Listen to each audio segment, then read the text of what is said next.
사랑하는 성도 여러분, 안녕하십니까? 오늘 하루는 잘 보내셨습니까? 어제는 굉장히 눈이 많이 왔죠. 오늘 아침에 출근할 때 보니까 눈이 굉장히 많이 쌓여서 힘들었는데요.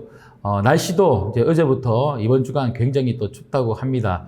여러분 이런 추운 때에 또 감기 조심하시고 또 건강 잘 챙기시고요. 늘 또 평안한 삶을 살기를 간절히 축복합니다. 아침에 나오는데 오늘 찬송가 301장 지금까지 살아온 것, 이 찬양이 계속 제 입에서 나오더라고요. 모든 것이 다 하나님의 은혜입니다. 앞으로도 하나님께서 우리 삶 가운데 늘 함께하여 주셔서 그 은혜로 가득 채워주실 줄 믿습니다. 오늘 이 밤에도 그 하나님의 은혜에 푹 잠기는 밤이 되었으면 좋겠습니다. 찬송가 301장 같이 찬양 드리겠습니다.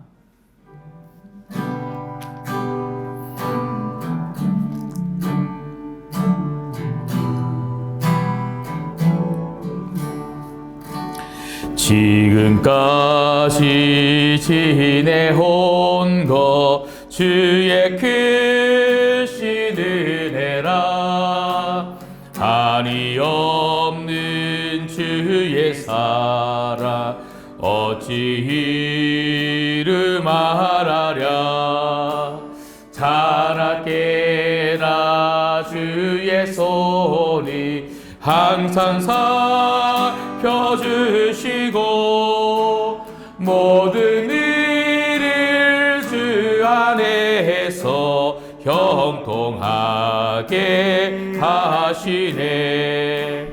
몸도 맘도 연약하나 새 힘 받아 살았네. 물 붓듯이 부시는 주의 은혜 족하다. 사랑 없는 거리에 나 험한 산길에 맬 때 주의 손을 굳게 잡고 찬송하며 가리라. 주님 다시 배올 날이 날로 다가와 무거운 짐 주께 맡겨 벗을 날도 멀잖네. 나를 위해 예비하신 고향 집에 돌아가 아버지의 품 안에서 영원토 주님 다시 배울 날이라. 주님 다시 배울 날이 날로 다가와 무거운 짐 주께 맡겨 벗을 날도 멀잖네. 나를 위해 예비하신 고향 집에 돌아가 아버지의 품 안에서 영원토록 살리라. 아멘. 오늘 이 밤에 저희들이 받을 하나님 말씀은 누가복음 3장 1절에서 6절까지 말씀입니다. 누가복음 3장 1절부터 6절까지 말씀이고요. 우리 한 목소리로 같이 함께 봉독하도록 하겠습니다. 같이 읽습니다. 디베르 황제가 통치한 지 15해 곧 본디오 빌라도가 유대의 총독으로 헤롯이 갈릴리의 분봉왕으로 그 동생 빌립이 이두레와 드라고니 지방의 분봉왕으로 루사니아가 아빌레네의 분봉왕으로 안나스와 가야바가 대제사장으로 있을 때에 하나님의 말씀이 빈들에서 사가랴의 아들 요한에게 임한지라. 요한이 요단강 부근 각처에 와서 제사함을 받게 하는 회개 세례를 전파하니 선지자 이사야의 책에 쓴 바 광야에서 외치는 자의 소리가 있어 이르되 너희는 주의 길을 준비하라 그의 오실 길을 곧게 하라. 모든 골짜기가 메워지고 모든 산과 작은 산이 낮아지고 굽은 것이 곧아지고 험한 길이 평탄하여질 것이요 모든 육체가 하나님의 구원하심을 보리라 함과 같으니라. 아멘. 여러분 오늘 1절 말씀에 보면 디베르 황제가 통치한 지 15해 곧 본디오 빌라도가 유대의 총독으로 헤롯이 갈릴리의 분봉왕으로 이렇게 시작을 하고 있습니다. 여기 보시면 예수님 태어나실 그 당시에 시대적 배경을 오늘 1절, 2절 말씀에서 잘 우리들에게 보여주고 있는데 특별히 1절 말씀은 그 당시 정치적 배경에 대해서 우리들에게 설명을 하고 있죠. 디베리오 황제가 통치한 지 15해가 되었다. 이렇게 이야기를 하고 있고요. 그리고 빌라도가 유대의 총독이었고 헤롯이 갈릴리의 분봉왕이었습니다. 이 당시는 예수님 태어나실 그 당시는 이 로마의 이 압제하에 놓여 있는 이스라엘 나라였죠. 그래서 이스라엘 나라에 지금 본디오 빌라도가 유대의 총독으로 헤롯이 갈릴리 지방의 분봉왕으로 이렇게 통치하고 있는 모습을 보여주고 있고요. 이들의 권력 하에 지금 이 로마도 그렇고 그리고 이스라엘도 지금 다스려지고 있는 그 모습을 우리들에게 지금 말해주고 있습니다. 뿐만 아니라 2절 말씀해 보시면 안나스와 가야바가 대제사장으로 있을 때에 지금 이 2절 말씀은 이 당시 이 종교적 배경에 대해서 지금 우리들에게 말씀해 주고 있는데요. 여러분 좀 여기 보면 좀 이상하지 않습니까? 대제사장은 몇 명이어야 됩니까? 예. 오늘 여기 말씀 보시면 대제사장이 안나스와 가야바 두 사람으로 지금 호칭되어져 있는데요. 사실 안나스와 가야바는 이 두 사람의 관계는 가족 관계입니다. 장인과 사위의 관계인데요. 실제적으로는요. 가야바가 지금 이 당시에는 이 대제사장이지만 지금 누가는 이 본문을 쓰면서 안나스까지 같이 지금 기록을 하고 있는 거죠. 법적으로는 가야바가 지금 대제사장입니다. 왜냐하면 안나스가 어떤 불미한 어떤 사건에 연루가 되어서 로마 황제의 이 명으로 대제사장직에서 박탈을 당합니다. 그래서 안나스가 대제사장직에서 내려오면서 누구에게 그 대제사장직을 물려주냐면 자기 사위 가야바에게 그 대제사장직을 물려주는 거예요. 그래서 실질적으로는 이제 안나스가 힘을 계속 쓰면서 뭔가 이렇게 판결도 하기도 하고 영향을 미치고는 있지만 법적으로 그러니까 외적으로 보여지는 사람은 사실 누구였냐면 가야바가 대제사장으로 이 당시 활동을 하고 있던 때였습니다. 여러분 이 2절 말씀을 통해서도 우리가 보게 되는 게 뭡니까? 여러분 대제사장은 누가 세우는 것입니까? 예. 하나님이시죠. 그 하나님 말씀 안에서 정말 그 대제사장들이 온전하게 세워져야 되고 그리고 그 이스라엘 나라를 정말 믿음 가운데 신실하게 정말 잘 다스릴 의무가 있는 사람들이 누굽니까? 바로 이 종교 지도자들, 대제사장들 아닙니까? 그런데 이런 대제사장들을 지금 누가 세우고 누가 세우지 말고 이 관여를 하고 있는 겁니까? 바로 로마의 정치하는 사람들. 힘 있는 권력자들이라는 거예요.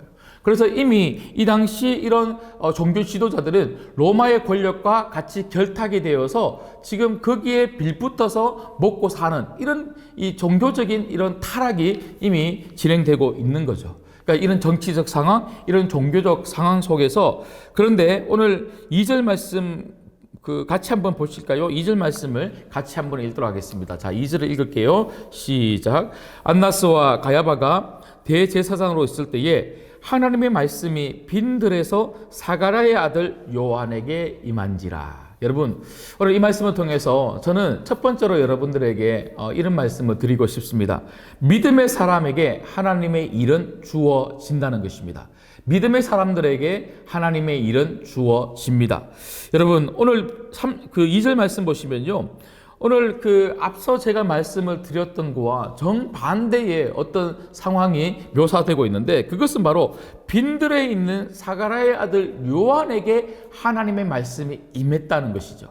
여러분 그렇습니다. 오늘 누가는요 마치 의도적으로 이것을 비교하여서 우리들에게 말하여 보여주고 있는 것처럼 앞서는 어떤 로마 황제의 권력 아래에서 정말 정치적으로 그들의 힘을 가지고 나라를 다스리고 있는 이 디베로라고 하는 황제, 그리고 본디오 빌라도라고 하는 유대의 총독, 헤롯이라고 하는 갈릴리의 분봉왕, 그리고 안나스와 가야바 이런 대제사장들, 그 당시 시대를 그리고 이스라엘 나라를 호령하고 다스리고 있는 이런 정치적 지도자들 그리고 종교적 지도자들을 지금 등장시키고 있는 것이죠. 여러분, 하지만 하나님은 그런 힘 있는 사람들, 권력 있는 사람들, 잘 사는 사람들, 이런 사람들을 불러서 하나님의 말씀을 맡기고 이 하나님의 나라의 일을 맡겨서 사용하신 게 아니더라는 것이죠. 오히려 빈들이 뭡니까? 아무것도 없는 곳이죠. 아무것도 없는 변방에서 신실하게 예수님의 오심을 기다리면서 정말 하나님 말씀을 믿고 그리고 그 하나님 뜻대로 순종하고 살아갔던 사가랴의 아들 요한, 믿음의 사람 요한에게 하나님은 하나님의 말씀을 주시고 하나님의 일을 맡기셨다는 것입니다. 여러분 그렇습니다. 하나님 나라의 역사의 한마당에 귀하게 쓰이는 사람은요, 뭔가 권력이 있고 힘이 있고 잘 나가고 높은 직급을 가지고 있고 어떤 좋은 학벌을 가지고 있고 좋은 간문을 가지고 있고 이런 사람들이 아니더라는 것입니다. 오히려 변방에 있지만 아무도 주목해 주지 않지만 그럼에도 불구하고 신실하게 각자의 삶의 자리에서 믿음으로 하나님을 의지하고 예수 그리스도 다시 오심을 기다리는 그런 복된 믿음의 사람들, 그런 믿음의 사람들에게 순종하는 사람들에게 하나님은 하나님의 일을 맡기신다는 것입니다. 여러분 오늘 또 이 말씀을 듣는 여러분 모두에게 하나님은 하나님의 일을 맡기시고 여러분 가정과 우리 신광교회를 붙잡아 하나님은 하나님의 일을 펼쳐가실 줄 믿습니다. 정말 우리 신광교회가 그렇게 쓰이는 교회가 되었으면 좋겠습니다. 아무도 주목해 주지 않는 곳에 있고 아무도 주목해 주지 않는 빈들이 날지라도 그곳에서 정말 주님을 바라보고 주님 오심을 기다리면서 신실하게 하나님 말씀에 순종하고 있으면 하나님은 반드시 그런 사람, 그런 가정, 그런 교회를 붙잡아서 하나님 나라의 귀한 일꾼으로 사용하여 주신다는 것입니다. 반드시 여러분과 여러분 가정과 우리 교회가 그렇게 쓰이기를 주님의 이름으로 축복합니다. 그런가 하면 오늘 두 번째로 하나님 나라의 일을 할 때에 여러분 우리가 꼭 가지고 있어야 될 귀한 마음이 한 가지가 있습니다. 그것이 무엇이냐면 우리가 주인공이 아니라 예수님이 주인공이시라는 것입니다. 여러분 하나님이 반드시 여러분을 사용하실 것입니다. 하나님은 우리 신광교회를 분명히 사용하실 줄 믿습니다. 여러분 가정도 하나님이 사용하십니다. 사용하시기 위하여 참 많은 것들로 분명히 채워주실 것입니다. 여러분 지금 우리 가정이 빈들입니까? 우리 교회가 빈들입니까? 아무도 주목해 주지 않습니까? 걱정하지 마십시오. 하나님이 붙잡으시면 그 빈들에도 놀라운 역사가 일어납니다. 하나님이 채워주십니다. 근데 중요한 게 뭡니까? 그렇게 하나님의 일을 할 때에, 하나님의 일을 담당할 때에 내가 드러나면 안 된다는 거예요. 우리는 결코 우리가 주인공이 아닙니다. 우리는 우리가 주인공이 아니라 누가 주인공이라고요? 예수님이 주인공이시라는 거예요. 여러분 오늘 또 하나님이 분명히 사가랴의 아들 요한에게 말씀을 주시고 요한을 사용하셨지만 요한은 주인공이 아니라는 거예요. 자기가 드러나면 안 된다는 거예요. 여러분 오늘 말씀 보십시오. 자 4절부터 한번 보십시오. 자, 4절 보시면요. 선지자 이사야의 책에 쓴 바 광야에서 외치는 자의 소리가 있어 이르되 너희는 주의 길을 준비하라. 그가 오실 길을 곧게 하라. 5절 또 보십시오. 모든 골짜기가 메워지고 모든 산과 작은 산이 낮아지고 굽은 것이 곧아지고 험한 길이 평탄하여질 것이요 모든 육체가 하나님의 구원하심을 보리라 함과 같으니라. 아멘. 여러분 오늘 제가 4절부터 6절까지 말씀을 읽었는데 여러분 이 요한이라고 하는 이 한 사람이 얼마나 많은 일을 해냅니까? 정말 엄청난 일을 합니다. 그런데 그가 하는 일은 단지 많은 일이라는 겁니까? 예수님의 오심을 준비하는 일이었다는 거예요. 아무리 내가 많은 일을 하고 내가 얼마나 멋진 일을 하는가, 그게 중요한 게 아니고, 많은 일을 하고 멋진 일을 하고 좋은 일을 하고 선한 일을 했다 할지라도 그 모든 일은 누구를 가르치는 일이 되어야 된다는 겁니까? 바로 우리 예수님을 가르치는 일이 되어야 한다는 것이죠. 나를 주목하지 말고 예수님을 주목하십시오 하고, 늘 언제나 내가 주님의 일을 열심히 할 때에 내 손은 어디를 향하고 있어야 됩니까? 우리 예수님을 향하여 있어야 한다는 것입니다. 특히 오늘 4절 말씀 보시면 요한을 가리켜 뭐라고 이야기합니까? 소리라고 이야기합니다. 소리. 여러분, 소리가 들리시죠? 소리는 들리지만 보입니까? 안 보입니다. 분명히 세례 요한은 그의 역할을 신실하게 감당했습니다. 너무나 멋지게 그 일을 했습니다. 예수님의 오심의 그 길을 예비하고 준비했습니다. 많은 일을 했습니다. 하지만 그는 소리였습니다. 소리는 한번 울리고는요, 사라지는 거예요. 여러분, 멋있지 않습니까? 멋있지 않습니까? 정말 소리로서 그 역할을 감당하고 난 뒤에는요, 자기는 사라지고 누가 등장하는 것입니까? 짜잔! 예수님이 등장하는 거예요. 우리가 이렇게 살았으면 좋겠습니다. 여러분 가정이, 우리 교회가 좀 그렇게 살았으면 좋겠습니다. 열심히 하고 최선을 다해서 주님 오심을 예비하고 주님의 일들을 감당해내고 하나님 말씀대로 순종하고 마지막 사명을 감당하는 그런 교회, 땅끝까지 선교하는 교회, 하나님 나라를 펼치는 교회, 열심히 내 대에 충성하고 봉사하고 그런 다음에 나는 사라지는 거예요. 저는 정말 그렇게 하고 싶어요. 열심히 충성하고는요, 사라지고 싶어요. 이런 사라지는 삶, 소리로 없어지는 삶, 오직 예수님만 남는 삶. 우리 신광교회가, 그리고 여러분 가정이 그렇게 될 수 있기를 주님의 이름으로 축복합니다. 마지막 세 번째는요, 우리 삶의 모든 자리에서 복음을 전파해야 한다는 것입니다. 여러분, 결국 우리가 소리로 사라지기 위해서는요, 내 삶의 자리에서 우리는 어떻게 살아야 됩니까? 어떤 최선의 삶이 필요합니까? 그것은 바로 복음을 전하는 삶입니다. 복음 전하다가 우리는 사라져야 하는 거예요. 여러분, 오늘 3절 말씀을 마지막으로 같이 읽도록 하겠습니다. 3절을 읽을게요. 시작. 요한이 요단강 부근 각처에 와서 제사함을 받게 하는 회개의 세례를 전파하니. 요한이 한 것은 바로 이 3절 한 절 말씀이었습니다. 그가 머무는 그 자리에서 회개의 복음을 전파했다는 거예요. 죄사함을 전파했다는 거예요. 예수 그리스도 오실 그 메시아를 통하여 우리가 죄사함을 받고 구원을 받을 것이다. 회개해라. 삶을 돌이키라는 것이죠. 이 땅의 삶을 살지 말고 회개하고 예수 그리스도를 믿어 우리가 구원을 받고 이 땅 가운데 천국 백성의 삶을 살아가자. 이게 바로 복음 아니겠습니까? 여러분, 우리는 우리 주변의 사람들에게 이 복음 전하고 주님이 다스리는 그 하나님 나라를 우리가 전하다가 정말 주님, 그분이 주인공이 되시도록 우리는 그분에게 우리의 자리를 돌려드리고 우리는 사라지는 삶을 살아야 한다는 것이죠. 여러분, 오늘 저는 간절히 소망합니다. 여러분의 직업이 무엇입니까? 여러분들은 어떤 곳에서 일하고 계십니까? 학생이십니까? 여러분, 그런 것이 중요하지 않습니다. 주부이십니까? 그런 것이 중요하지 않습니다. 내가 어디에 있든 무엇을 하든 어떤 직업을 가지고 살아가든 어떤 공부를 하든 중요한 것은 그 모든 것을 통하여 우리는 예수님을 전해야 될 줄 믿습니다. 여러분, 마지막 때입니다. 주님 곧 오십니다. 주님 곧 다시 오십니다. 그 다시 오실 그 주님을 기다리면서 우리가 정말 감당해야 될 그 사명과 그 일이 있다면 그것은 바로 복음, 예수 그리스도를 전하는 것입니다. 오늘 또 여러분 이 귀한 사명을 붙잡으셔서 여러분 모든 삶의 자리에서 예수님 전하시고, 무엇보다 여러분 가족 중에서 혹시라도 예수님 믿지 아니하는 우리 가족들이 있다면, 잠깐 신앙에서 멀어져 있는 가족들이 있다면 그분들에게 복음 전하여서 예수님 믿을 수 있는 복된 2021년도 되시기를 주님의 이름으로 축복드립니다. 기도하겠습니다. 하나님 감사합니다.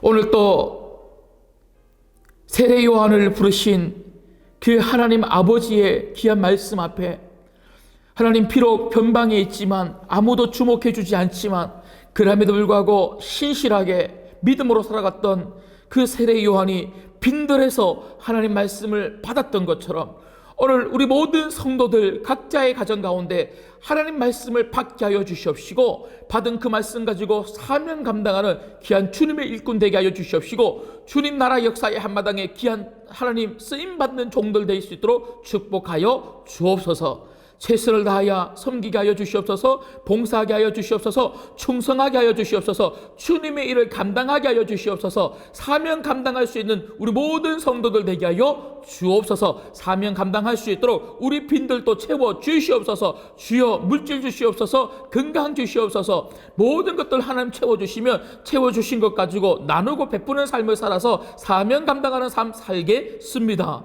그런 하나님, 우리가 주인공이 아님을 다시 한 번 더 고백합니다.